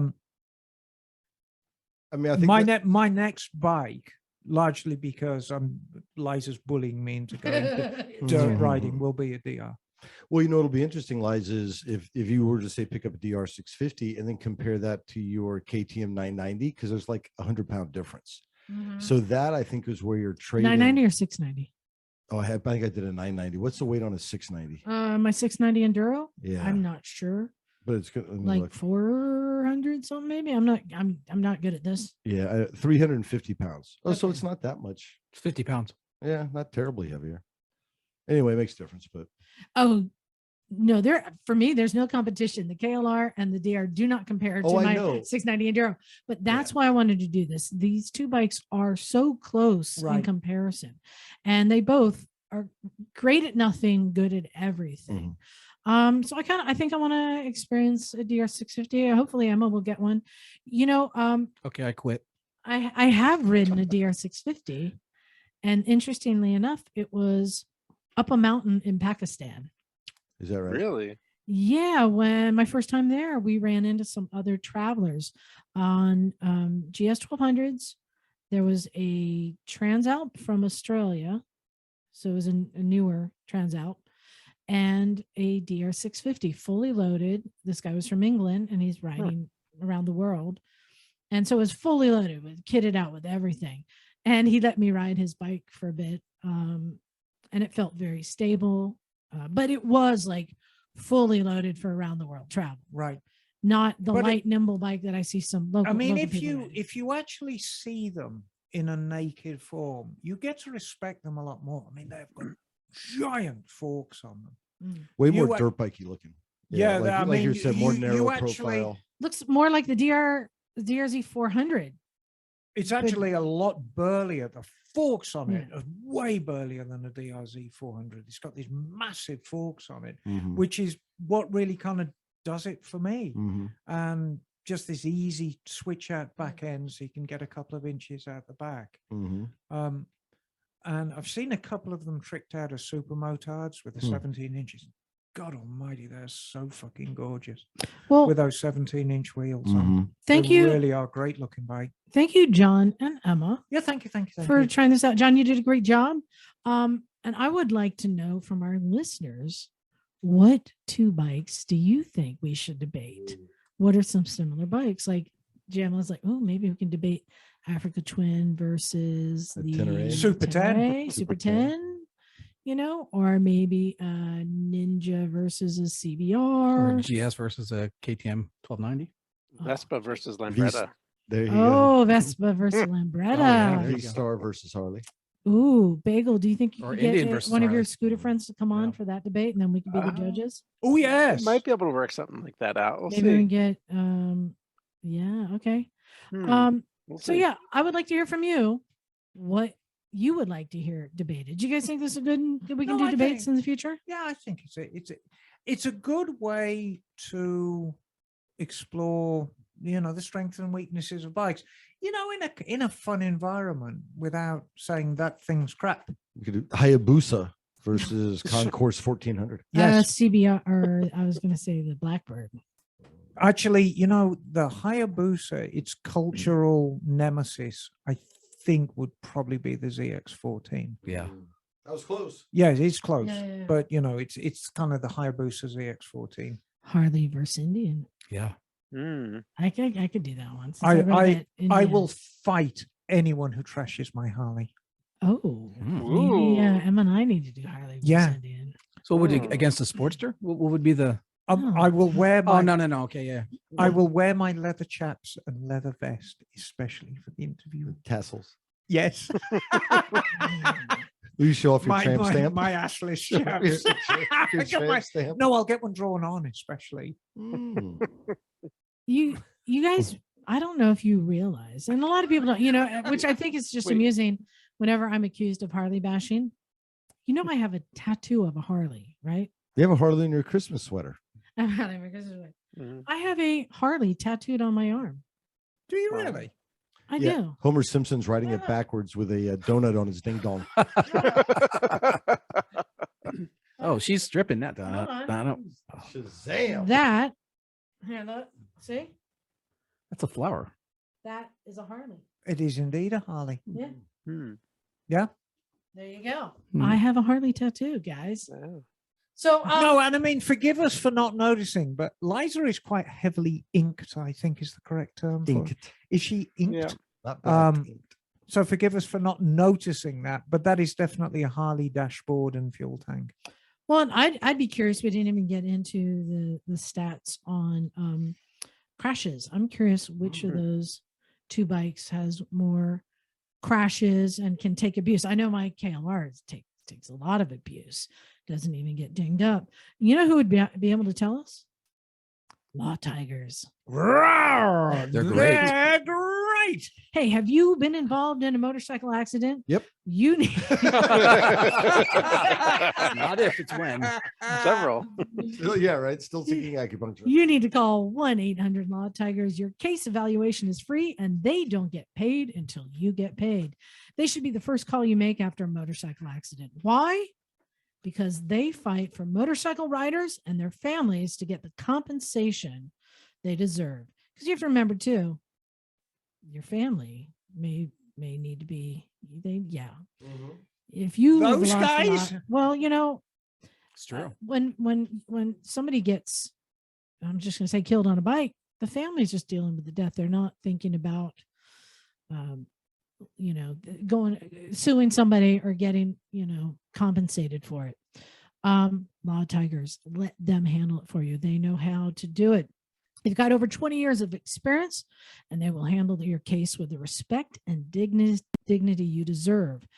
The insurance company, you have to remember, they don't want to pay out. They're not going to make it easy. They're going to give you the lowest settlement they can. In fact, I don't know if you guys have ever experienced this. Never take the first offer, right? Have you learned that trick, Emma? If they send you a check, Oh yeah. do not take it. Instead, hire an attorney to handle it. So go to 1-800-LAW-TIGERS and get the help that you need, because they're great. They are great. Rawr, law tigers. And darn nice people, I will say. Yeah, and you know, Yeah. we've been around the Law Tigers people for many, many years, and they're really nice folk, and they will help you. No, I mean, it is true. There is a need for motorcycle specific attorneys. Bottom line, don't go to your friend's sister. You need, because that's what a lot of people do. When you need an attorney, you want to be referred by somebody. Don't just go to the one on the billboard, even though Uncle Tigers has a Uncle billboard. But Vinny you know what I mean. is not going to help you. Guys, so next weekend is New Year's. Yes, it is. Hmm. We're gonna do a thing Uh-oh. on Oh, New yeah? Year's Day. Oh yes. Bagel, I wish you were down here. Hmm. Wish it could be. We are going to be going to do Bad Matt's Flat Track. Oh, nice. Yeah, it's been a while since we've done this. It's just a backyard flat track party. It's just idiots on small bikes and kids and barbecue and usually some dogs running around. Good times. It's been a while. I'm looking forward to it, and it's all outdoors. Is it like the barrel racing at vintage motorcycle days? Kind of? Yeah. A shrunken down version. It's a lot smaller than that. Just go left. Will there Just be go any left the whole dinosaur time. dinosaur girls? No. No uniform girls. But just good. We're gonna go have some fun and hang out with people. But it being the new year coming up, I wanted to ask a question of all of you, and to our listeners too. We often get people suggesting good interviews, Yes. which I appreciate it. Itchy Boots is one we've gotten a lot, and I've been waiting for her to get up here, so it'll be a while. It's going to be But a she's while. coming. But I want to know from you, Misfits, what would be your dream interview? Because remember, we've had a bunch of dream interviews in the past. I mean, for me, Debbie Evans, the Yes. stunt woman, she was one I waited years to get. Emma, one of your favorites. Well, there's been so many. Oh God, Wes was such a good interview. Who was on the cover of the AMA magazine recently? Who? Wes. Yeah, of course he Who was. I said who was, yeah. Yes. And yeah, now that he's passed, I we're would so sad. love But- Valentino Rossi. Okay, so all right, so I wanted to hear from you guys. I'm gonna write them down. Who are your dream interviews? Oh, I know one of yours, Jim. Airy. Yes. Who? Airy. Airy. Yeah. Oh, Henning. Yeah. Airy Oh, yeah, Henning. they'd be great. Yeah, Airy Yeah. would be great. Airy and yeah. Zach. I mean, they make such accessible videos. If you haven't checked out MC Garage, and they've done all sorts of Yeah. stuff since then, but very accessible stuff. So yeah. I'm making a list because sometimes I just go for it. I throw out invites all the time. You want Rossi? Okay, it might be hard, but okay. Willie G. Really? Yeah. Why not? Okay. He's got a lot to say. He's been his history, his pedigree. I met him once at the precursor to the Quail, the one that was up in Half Moon Bay. Yeah. Oh, Legends Legends of the of Motorcycle. Yeah, he was there. They had him judging the Harley Davidsons. What a great guest. So Emma, who's on your list for this 2022? It's quite he's quite a polarizing figure, especially for our English listeners. But I think Henry Cole would be a great interview. You know what? I do have a contact for him. I think we should reach out again because Yeah. there is a story behind this. A couple of Yeah. years ago, they reached out to us Yeah. and everything kind of fell apart largely because of the pandemic. But I think we should chase that. Yeah, you don't know this 'Cause yet. he's- Henry he's- Cole. No. Have you ever heard of No, this name? this is new to me. So he's a British guy, biker guy, but other stuff. He's how do you describe? So he has different TV shows over there, but one of them that I really love that you can find on the internet It's the one where they go search garages. Yes. He and his buddy go out, and it's kind of like Pickers, Yeah, okay. and they go out and search garages for cool stuff, but he's always finding bikes and stuff like that. And then he has other stuff, other TV shows he's done over there that were just about bikes and restoring and, But and interviewing. he's quite an interesting character. He's I can't remember if he's actually directly related to Lady Diana or kind of peripherally, but he's that kind of character. I mean, you know, he battled drug addiction in the 80s. I think he was a heroin addict. He lived in a squat, but a very, very interesting character and a lot to say about motorbikes. Basically British micro. And so when he was potentially coming on our show, I started watching his shows. Right. I got into it. I kept watching Henry Cole stuff. Really, really cool guy. Yeah, I think loves his bikes. He'd be, and he's very animated. He's very articulate. And he's very much like me. Through the ups and downs of our life, we've always maintained this love of motorcycles. We've always championed motorcycles, even when it wasn't as fashionable to do as it is now. And, you know, he's kind of a kindred spirit like that. So cool. I would love to have a chat with Henry, see what he has to say for himself. You know, I'll throw another fun one because I was looking at the new Matrix movie came out because I was thinking Keanu. And Keanu would be great. I don't think Keanu will ever talk to us again. But and I was thinking of the stunt coordinator for that movie because there are motorcycles in it and all that. Might be a little tough. But remember the guy we did Jocelyn's class with, the stunt guy? He was actually a legit stunt man. So he might be actually an interesting interview because he showed us videos of motorcycle stunts that were nuts. But he walked us through the entire process. I love stunt people. So interestingly enough, they had just last week, they had the premiere at the Castro Theater. Oh, get out. In San Francisco, because a lot of the film was set in San Francisco, filmed in San Francisco. And for the premiere, they had a bunch of people bringing people up on bikes. Cool. And Shalina Moreta. How did we miss out on that? How did we not at least Shalina Moreta, the racer. I think she might have done stunt work, but she was actually one of the hired guns to bring in the host on the back of her motorcycle and then speed off. I bet she looked good too. Oh yeah, she looked good. So I'm gonna say my 3, and these aren't necessarily people that like I know we can get or anything, but you know what? Every year we kind of just make a little wish list. Guy Martin. Oh yeah. Oh yeah. Got it. I mean, yeah. Yes. Though I just don't. It's hard to understand. I think you'd get one word in 3. Oh wait, we have an interpreter right here. Yeah, we did, don't we? And he would insult us the entire time, deservedly so. And then Shalina Moreta would be pretty cool. And then there's one that I think has a good chance will happen that I've been working on. Do you know who Ricky Rocket is? Yeah. Oh yeah. You do? Yeah. Poison. Exactly. He's the drummer from Poison. Yeah. Well, he's a huge biker as well. Yep. And scooterist. And scooter. He loves, and this is what I love about him, but he loves everything. All two-wheeled bikes. Yep. Dirt biking, adventure. He got a Pan America recently. Customs, Harleys, sport bikes, everything. Bagel, you know who else has been seen riding a scooter around? Who's that? Do you have Bieber fever?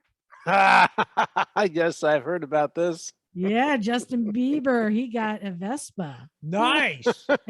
Yeah.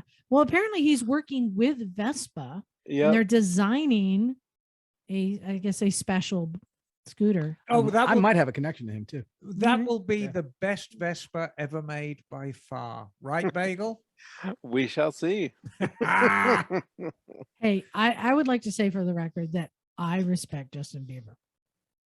I do. I think he's a very interesting and creative and artistic person. I think we just lost half our listeners. Hey, I don't care. Liza's looking at me like I care. I'm like, right. I'm just saying. Yes, and I love the Jonas Brothers too. Okay. I tell you who I think would be a really good quirky interview. Yeah. And Margaret. She's still around? Yeah, I think she's still alive. I don't think she rides her bikes anymore, but she would be a rather interesting interview. She's had a love of triumphs. I'll put that on your list. So long. Did Elvis get her into it?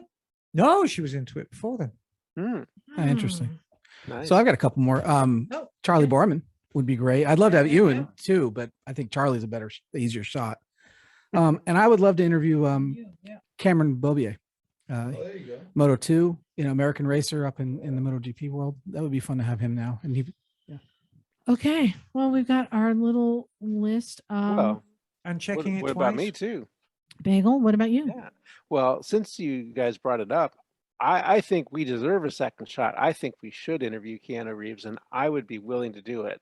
I think I'd be able to do a better job than that knucklehead I did it the last time. What you mean? You're not going to put your arm around him and say, "Oh, I love you." No, no. All right. No, I actually would really like to pick his brain about motorcycles. I think it would And, be a great time. I mean, I've talked to him, not recording, like talked to him about arch motorcycles. Like he's approachable and easy Yeah. to talk to. yeah, and So- really nice guy. Yeah, nice guy and all So- that. Yeah, and I would love to interview him. But assuming that that's probably not going to happen, the other person who I was thinking of who I'd really love to interview is Nicola L'Impenatore, who I is can't write that down. he is the Vespa wheelie king of Italy. Oh, that would be Vespa fun. Wheelie King. Yeah, he's the guy that just takes out the whole front fork of his bike because he just doesn't need it, and he just rides on the rear wheel down the road. Okay, that's a good one. Yeah, just look up his videos on YouTube. The Nicola L'Impenatore, the Vespa wheelie king. All right. Real quick, I have an announcement. I've now sold out of the large t-shirts. These are the last year's shirts that I'm selling out of. But I still have the special deal. $15 includes shipping. I throw in some stickers. If you would like a Motorcycles and Misfits t-shirt in a small or a medium, and this is our black t-shirt with the cool retro imagery on it, again, the racers, just send a PayPal to recyclemotorcyclegarage at gmail.com and I'll get that shipped out. And Right. that's the greatest incentive ever to get that summer body. So knock off And knock off the starchy foods, do a few Swedish I'm exercises. going to put a and- goal and- so I can fit into a small by and- the summer. Get yourself into a medium. and for you guys who forgot to get the perfect present for your wife for Christmas, here's your chance to make up for it. Yeah, exactly. I think we have time to read some emails. Emma, will do yours last. You got a real short one there. I do. So this is from Murray Benefield, and the title is Murray Christmas. I like it. Ah, Wishing you all the best for the silly season, Misfits. Just an update. I traded the Royal Enfield Classic 350 on a 2022 Royal Enfield Continental GT. Nice. Best Christmas gift ever. Absolutely. Hmm. Now I could start converting the matchless to Salt Lake land speed mode. We'll keep you posted. Oh, that's Mm. cool. Stay upright, guys and gals. Cheers, Muzz.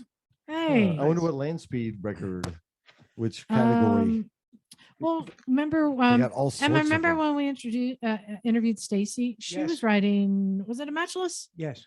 Yeah. Yeah, So little what was that? displacement. I mean, it's Yeah, not it's- just displacement, it's like it's cylinders age and yeah, valves and all sorts of these stuff, different yeah. things that get into that category. That's Right. right. Cool. Good luck.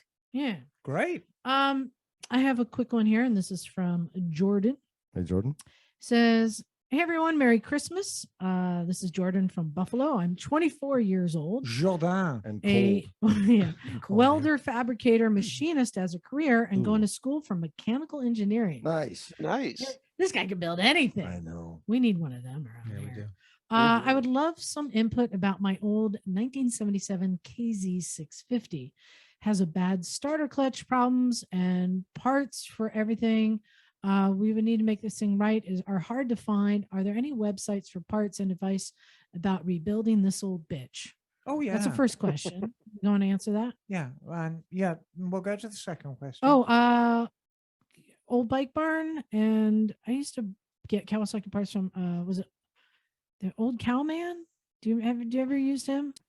yeah. I mean the KAWMAN. yeah. What's the second question? Yeah, I thought we were going to second question. Well, yeah, but I wanted to give you it's a different subject. So you want to answer the first? So everything is still available for that KZ. Mm-hmm. CSMNL Everything comes out of Holland. Very easy to use website. I order them all the time. Stuff from Europe usually comes in, well, on the East Coast, it probably come in less than a week. The only disadvantage is everything's priced in euros, so it can get a little expensive. And if you buy stuff in dribs and drabs, you know, you get dinged on the postage. So it's better to make a little shopping list and buy everything and then get it shipped over. But he's got everything. And I have to correct myself, oldcowman.com. He's the 900, KZ900 and KZ1000 is Right. what he specializes But in. CSMNL. And they are announcing that they have lower shipping rates. They've lowered their shipping rates for all countries. Right. Nice. All right. And his second question Yes. is, what kind of bike should I get next? I'm starting to get the itch to ride again and want to keep my GS500F and get a second bike that's faster and everything. I'm looking at a Gixxer 600 and 750. I'm 5'10", 190 pounds or so. Is a sport bike good as a daily rider? Is it going to be as comfy as my GS500? No. Um, But it doesn't matter because at his age, he's also found a 2015 FZ09 and a 2013 FZ8 for sale near him, or a 2007 Suzuki M109R, or any year Harley V-Rod would also tickle his fancy. Any advice would be great. Thanks, guys. Love you all. Miss Emma is my dream girl. oh, what a Aw. cutie. So I Get in mean, line. God, he's I mean, he's all over the place. So he's- you want a second bike that's faster than the GS500? well, I mean, That's not real hard. no, it's not. I mean, God, he's all across the board there, isn't he? Those M109s are a fucking weapon. It's like a cruiser. Yeah, but it's a muscle cruiser. God, they're done Big up fat tire. and they go like stink. Yeah. I don't know. I mean, funnily enough, he's virtually the same dimensions as I am. Oh, say the Bandit. Say the Bandit. It'll answer all his questions. Well, yeah. I mean, Bandit's good. No, he's a bit young for a Bandit. He wants something cooler than a Bandit. Yeah, but I he you know, also- I've Yeah. commuted, I've commuted Yeah. on upright sport bikes for like the last 7 years, and FC6 09. and then the FZ1. So Mhm. I would say for a commuter, yeah, do a sport bike, dude. But maybe don't. Right. Sport bikes are a hoot to commute on because they're easy. I mean, you look and squirt. There you go. You're right there. And out of the FZ08 and the FZ09, I'd go Yeah. for the 9 Yeah, do because it. I like that triple. That triple, yeah. Do the Makes 'em- FZ09. Yeah, do the 9. Get that nice triple soundtrack, Yeah. and yeah, they're good. Yeah, we've seen those on the track, even the go-kart track, and those things rip. And I'm just going to throw out one more because this has been a staple Yes. in the sport bike community riding. And if he's a newer rider, I still think it's an acceptable bike. Is the KLR650. no, I had it and I just The lost it. Stretch booster. No, the Suzuki 650. Suzuki. The Suzuki DR650. No. The best No, bike. sport ever. bike. Bergman 650. sport bike. Upright, they can get fully fared or half fared. Oh, the SV? The SV650. There we go. Yeah. The SV650. They've made them for years. It's a twin. It really pulls strong. I mean, Oh, you yeah, want more they're power. right. It has the power, Yeah. but it is Agile. it's a great bike, easy Right. to find, Right. easy to repair Simple, and yeah, maintain. Right. This is why they were so popular. Best bang for the buck in a sport bike. And you have different versions. Like I said, you have half fairing, full fairing. You have Right. you can get it with the clip-ons or the Yes. risers. Yes. All different versions. An SV650 is a great bike. You'll have all sorts of fun with it. Actually, you know what, Liza? Because normally some of your selections are not altogether logical. That is a great idea. I'm a huge fan of the SV650. Yeah. In fact, it was so good. About 10 years ago, they replaced it, and there was so much public outrage. They canned the Gladius. Gladius, which is Yeah, actually just- the Gladius is a very good bike, but woefully styled. I mean, the headlight looked as Well, if it melted. I think the bigger But- problem is that it seemed it was a little bit scaled down, It came in like powder blue, and they had a woman riding it in the commercial, the promotional video for it. Right. They were making a bike trying to cater to the female population. This was 10 years ago when women riders were really starting to gain some traction. Right. I think that was the death of it. And they called it the Gladius, which sounds like the Gladiator, but to me sounded more like my grandma Gladys. I think that makes me think of the gluteus. yeah, it just yeah. I think that there were just some things that it was just Put it next to a mismarketed. Maximum, you'd have a. I think it was a good Maximum. bike. You know, it reminds me of the very, very first. Do you remember a car manufacturer called Daihatsu? Yeah. Oh yeah. Yeah. Do you know the name of their first model, which was rapidly changed? It's Nope. called the D-Bag. Was, Absolutely true. was it? I don't remember if it was Daihatsu. It was one of them when they first introduced them. They had commercials. Whenever the guy said Daihatsu, somebody went Gesundheit. Do you remember that? Oh my God. That's No. funny. But yeah, yeah. So SV650, very, very good choice. That's my Just recommendation. get a bike. Just get a Yeah, bike. I mean, It'll you be can great. you can get them everywhere. I think SV650 is a great.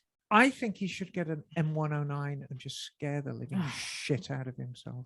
That's what I think. Yeah. I mean, he's only 24. Okay. Well, He's now just a wee man. we've saved the best for last. Emma, Yes, you have an email to read there. I do. And it's from Matt Gunther.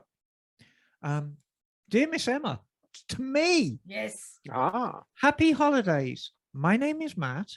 I was born and raised in Tennessee. I Hi, love Matt. bourbon, beer, and working on bikes. Yeah.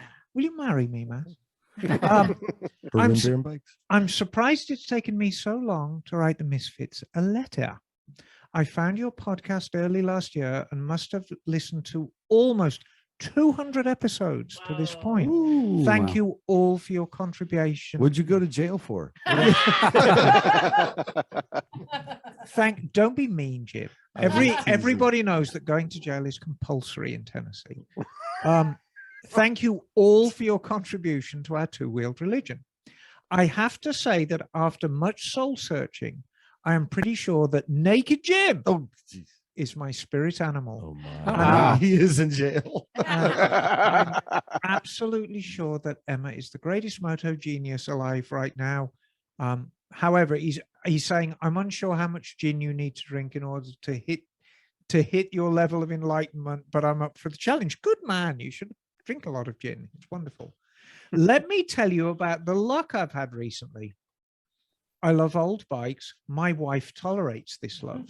One of my best friends has a family heirloom, a 1967 BSA B44 Shooting Star, which is Ooh. also it's the Street Victor, that her father would likely describe as a prized possession. It's been in their family since purchase new in Chicago 55 years ago. Wow. I've been drooling over this thing for about 5 years since I learned of its existence. It has 7,000 on the odometer. I'm sure if it's miles or kilometers, that's going to be miles, darling. And it's in pretty great shape, although not running. I'm guessing it hasn't been used since 1972, which is the tax tag year featured on the license plate. I know it hasn't run in the last 10 years. At some point, the original red and cream fiberglass tank was swapped for a metal Victor alternative. But other than that, it's totally stock down to the factory wheels. I got a text about 3 weeks ago that my friend's parents were moving, downsizing, and looking for a home for this BSA. Relic! Relic, he calls it.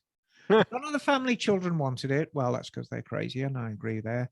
So I'm writing to you as the proud owner of a made in England original, just like me, darling. Ooh. Emma, this thing isn't running and is absolutely a restoration in the works for 2022. Can you throw me a deep, dark, and disorienting history hole on this thing? Yes, I will, and I'll do it next week as well. What do I need to know? Oh, you need to know everything, darling. Is it worth me digging for an original fiberglass tank, or do you have a source for great metal replicas? Yes, I do. Anything worth knowing before I crack a beer and get to work? Am I supposed to get an erection while tickling this carb? Yes. If you've got a willy, you should get an erection at any time, spontaneously. Much love. Give it the fucking beans. And he's included a picture, and this is an absolutely marvelous thing. Mhm. Nice. And it's all original.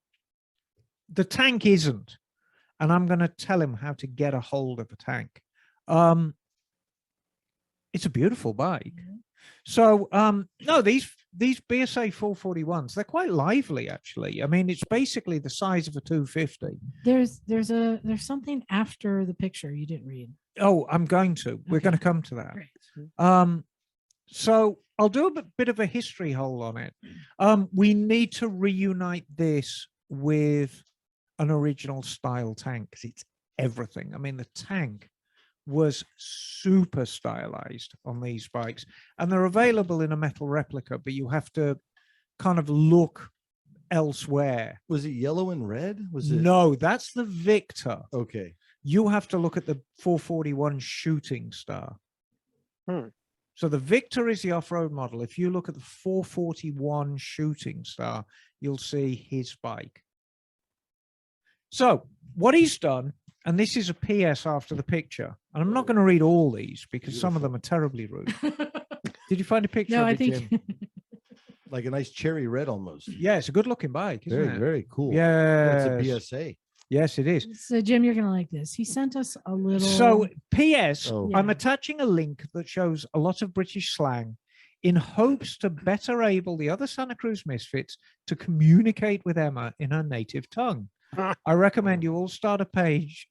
All start with the page featuring Beaver. Wait, what?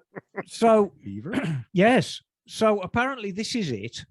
How many pages were there of this? Oh, many pages of this cluster. I just printed out one page. So Wow. what we're going to do, These are some British terms and the definition. yes. So I'm going to be selective in this, very selective. So let's talk about a bearded clam.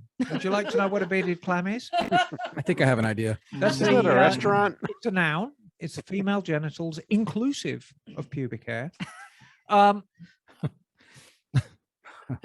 Beast with two backs. Oh yeah, I know. Yeah. I don't. It's the active. Yes, it's a noun. bacon. Two people in the act. Yes, Yes. it's noun, the imaginatively named figure that represents a couple during sex. Jocular usage. Mhm. That's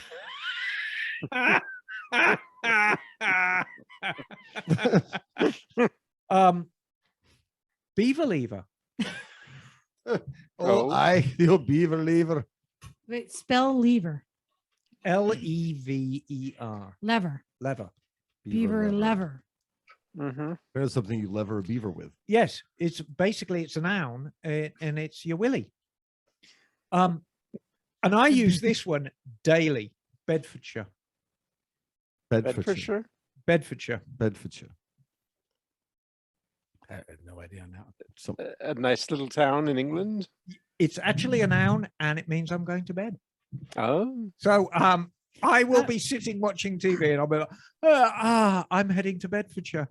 Emma, Uh-huh. I like, so there's beaver lever and there's beaver lever.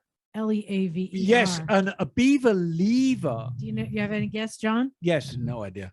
So a beaver lever is a gay man because he's not interested in beaver.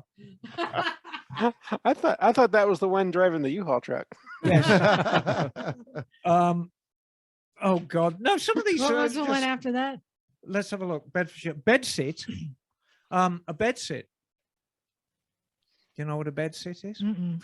It's a noun, and it's a bedsitter or bed sitting room, a very small apartment whereby the bedroom also serves as a sitting room, which you Americans would call a studio. Studio. Studio is a bed Mm. sit in England. Um, Let's find another one. Yes. So and we'll do. There's some of these. Are No, very I nice. mean some of these are just completely Just going for unsuitable. it. This is the end. This is a disclaimer. If you have children, stop listening now. Go for it, Emma. No, I'm not gonna. Go for it, Emma. No. Let's just do beef. What is beef? What is beef? I'm not saying nothing. I So got beef with you. yes, well, that's the Well, second. there's curtains. Yes, there are beef curtains. Yep, that's on there too. Oh no. And That's that's the kids that left and the room. origin of that is American. It's not English. It's But also a roast beef sandwich. there's beef. Oh. There's a beef bayonet. Oh my. Oh, A Oh. beef bayonet. That's for battle in the trenches. Is that No, your that's- willy? That's your willy. Your wee willy winky when it runs through the But no, town. if we go back to beef, it's a noun. And the first is it's a muscly, strong looking male. And it's quite Ah. informal. And the second one, which you got, Bagel, was it's a complaint. Mhm. Example, if you've got a beef about the decision, then fill in the fucking forms. So there you go. And, And, and, Thank and you. Americans might recognize the first one as beef cake, perhaps.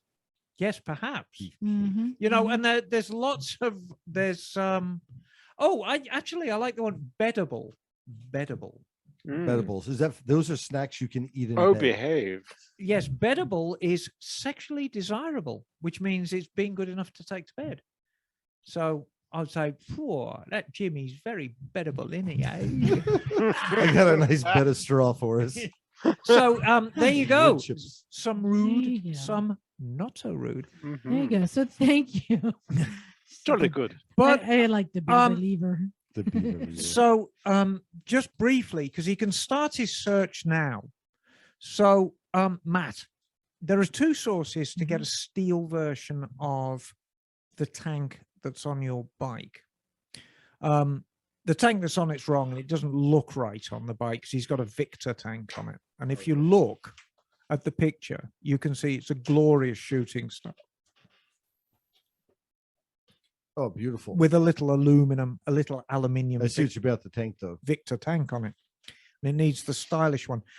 Now, in England, that bike, you could buy that bike and it had a metal tank because in up until a certain point, fiberglass tanks were banned, so they had to have a steel version of the tank. So a tank off a Barracuda is exactly the same shape but chrome steel. And I think some of the Indian manufacturers are actually doing knockoff tanks for Barracudas, and they're chrome and everything, and they're quite cheap. They're like $300 or something, and the quality's not brilliant, but it's good enough. Alternatively, if you want the real deal, I am pretty sure that a tank from a 1969 Firebird is metal and is exactly the same shape as your shooting star tank. The difference being where your shooting star tank was white, it's chrome. Hmm. And they're very handsome tanks, but you've got to think outside the box. But I tell you what, this is a lovely, lovely bike, and it's not going to take a great deal to get it on the road. Yeah, I was just going to mention because I priced them. They're not terribly, expensive to purchase. No, And you can usually get a decent enough one, 5-6 grand. yeah, yeah. And But it- you're not going to blow the bank trying to find parts for it. or oh no, parts you for it, can yeah. get everything for it. Right. You can get absolutely everything. What I would think I would do in his position is budget. Obviously, you're going to need tires and tubes. I'd put a new wiring harness on it, which is only going to be $100. I'd put a new carburetor on it, which will probably be about the same, and obviously a battery, and a good quality electronic ignition. What kind of carb do you put on it? Oh, an AML. Okay. Yeah, the proper AML. But instead of what this bike came with originally, 67. You have a look at that carb. It's got that big round air filter on it. Is that what that has on it? No, they're kind of ducted under Oh, the okay. side panel on these. It's probably got a very early concentric on it, but you buy them, they're called Premiers now, Mm. and it's much better carburetor. Buy a brand new AML Premier, new wiring harness, battery, tires and tubes. Don't buy this. Just Did he say it was fool. running, or was it? No, it hasn't run in 10 I years. wonder if did he just say it turns Oh, on? it hasn't run since 72, I think. Well, it hasn't been used since 72, but he said it Right. hasn't been running in at least 10 years. Because, Oh, a lot okay. of these old guys, they stop riding them on the street for whatever reason. Mhm. But they still go out into the garage and start them up and run them up and get the juices going. So Yeah. it's a wonderful project, and they're lovely bikes. It's like riding around on a big bass drum. because of course it's single cylinder. It's 441 cc, big old push rod thing with a long stroke. So it's got lots of torque, and they actually move along quite well because it's like the size of a 250. They're tiny, but they've got quite a lot of power. And you can tune the heck out of them. There's a company in England called CCM, which is Clues Competition Manufacturing, and they basically took the concept of the BSA and really extrapolated it to its most wonderful conclusion. And so you can get all these hop-up parts from CCM and just make like a gazillion horsepower and scare the crap out of yourself. So lucky man. I'm always impressed with your wealth of knowledge, Emma. we need to really challenge her sometime. I don't know how to, but we'll find it eventually. Yeah, not after the off the top of your head substitution for a 69 whatever BSA shooting star tank. I know how we'll challenge her. We'll throw her on a mini bike next week at the flat track races. Oh, There we go. God. Go on, Emma. Don't get hurt. No, we love her too much. Oh. Oh yeah. I'm gonna give her a paintball gun and she can stand on the side. Well, no, I like the thought of that. No, just straight up BB gun. No hose. Yeah, We hose not is- need hose that. is good. I think I'd rather get hit by a BB gun than a hose. Well, hey, to everyone out there, I know that everyone's getting a lot of inclement weather. So sorry to hear that. This is that time. Buck down, take Stay care. safe. Stay Stay safe. safe. Live vicariously through us riding you around. I mean, honestly, if you had to guess, honestly, how many weekends in this past year were we not able to go riding? None. Maybe 3? Yeah, maybe. Maybe. I mean, well, yesterday was a Saturday. You couldn't go ride. I mean, you could. You but could. I know, but it Wouldn't be fun. wasn't fun. Like, not too many. We know we are lucky. So that's why we're here. You can enjoy riding through us. Hey, big thanks again. We got some new Patreon subscribers. Hey, awesome. Thank you so much for that. That's what I've been buying pizza every week, just digging into the Patreon money and giving back to everyone. So I appreciate it. I'm working on a new t-shirt design. Just a reminder for everyone, all of our Patreon subscribers at the $5 or more, you will be getting a t-shirt sent to you for free. If you are outside of the country, I only ask that you cover shipping. That's it. But the t-shirt is free. Check out the new video. Oh yeah, we dropped the video of Emma Oh, yeah. of our going to dealerships a couple weekends ago. Blimey. Go blame me. Yeah, thank you, John, for making that. I'd love for you to do some more videos. That was good. So yeah, if you want to see what it looks like, but other people had commented, it's really nice to see our faces. Most people say, I just like your voices better, but I get it. I get it. Bagel, Radio. stay safe there. I'm hoping that at least if you put some good paddle wheels, you can turn your Vespa into a sled. Well, that's a possibility. I don't know if I have the clearance though underneath the in the rear wheel well. Nothing to hacksaw. Oh, fix. for the paddle. Well, Yeah, the turn fuel it tank's into in a the way. snow That's the problem. Can't hacksaw the fuel tank. Yeah. Big thanks again to everyone for sticking with us. I mean, end of the year, you guys. What another great year Yeah. of riding we've gotten through. Everyone's hanging in there with COVID. We're all vaccinated here, so we're able to be in the studio. Yeah. I'll throw one thing out. Yeah, Mhm. all that fucking COVID shit. But Crazy. You guys have got your trips going, which sound like they're getting busy and full, which is Mhm. rad. I'll throw it out. I'll commit. So I'm gonna, I think, throw together a little desert party. Oh, So it'll probably be in April, maybe the second, third weekend of April, something like that, middle of April. Nice. And I think we may head down to Johnson Valley. And basically, we'll just put the word out. And if people want to meet up in the desert and go to Johnson Valley and have some good desert fun, hopefully the wildflowers are blooming then, but you never know. Nice. Anyway, there'll be more to come, but I feel I'll throw it out there now and kind of commit. But yeah, big old hoedown. The only rule is bring firewood. I want to go just because this is something that you love so much, so I want to experience it. It is fun. And hey, remember, end of April is the one show. It is Mm. indeed. Oh yeah. And Yeah. Tubbo, I've re-entered Tubbo again. So fingers crossed. Mike McCarthy's entered his Sportster. And I Nice. think Mike Miranda's entered a couple as well. Good. Mm. Good. So hopefully, if we get represented by more than one bike, we'll kind of cluster ourselves together and do a little presentation with the garage. I can put my KLR in if. Yeah, there you go. There it is. Oh, you slay me, John. Yeah, so we're already digging deep, planning stuff. I mean, AMA Vintage Days. I'm going to be going to Americade this coming year, Oh, Nice. upstate New York in June. hmm.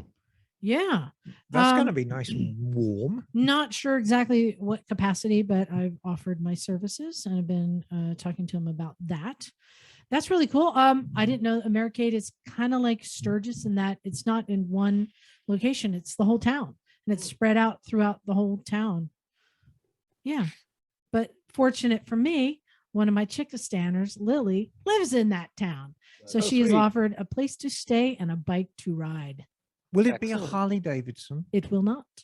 Oh dear. It might be a BMW. A BMW? Yeah, something like that. Mm. Okay. Yeah. She's got adventure bikes. So lots coming up. Email us, let us know what other events are happening that you're looking forward to. And don't forget to email us your ideas if you want to have us debate something. You can send that to recyclemotorcyclegarage@gmail.com. And what? Oh, best police bike. Oh. Yeah.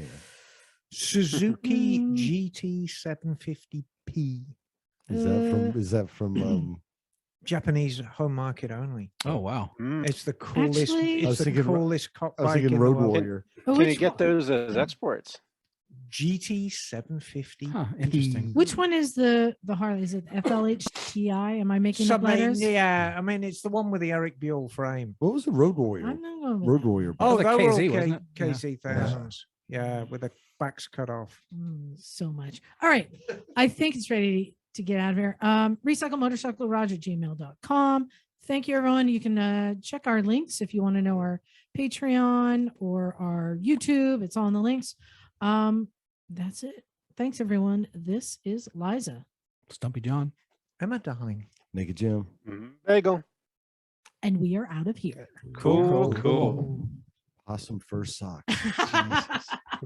Thanks, Bagel. All right, thanks Bagel. everybody. All right, Take see ya. care. Have a happy new year.